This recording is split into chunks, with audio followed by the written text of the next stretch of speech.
हे दोस्तों, आज हम आपको बताएंगे 9 ऐसी बातें जो जिंदगी में कदम कदम पर आपके काम आएंगी। नंबर 1, सफर का मजा लेना हो तो साथ में सामान कम रखें। जिंदगी का मजा लेना हो तो दिल में अरमान कम रखें। नंबर 2, मिट्टी की पकड़ बहुत मजबूत होती है, संगमरमर पे तो पांव ही फिसला करते हैं।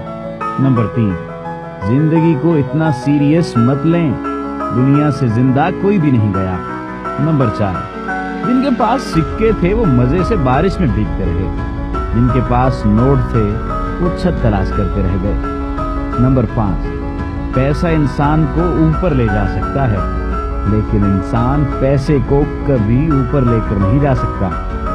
नंबर 6, कमाई छोटी या बड़ी हो सकती है, लेकिन रोटी का साइज हर घर में एक जैसा ही होता है। नंबर 7, इंसान की चाहत है कि उड़ने को पर मिले और परिंदे की चाहत है कि रहने को घर मिले। नंबर 8, छोटी छोटी बातें दिल में रखने से बड़े बड़े रिश्ते कमजोर हो जाते हैं। नंबर 9, अगर कोई आपकी पीठ पीछे आपकी कोई बात करता है तो परेशान होना छोड़ दीजिए, क्योंकि बात उन्हीं की होती है जिनमें कोई बात होती है।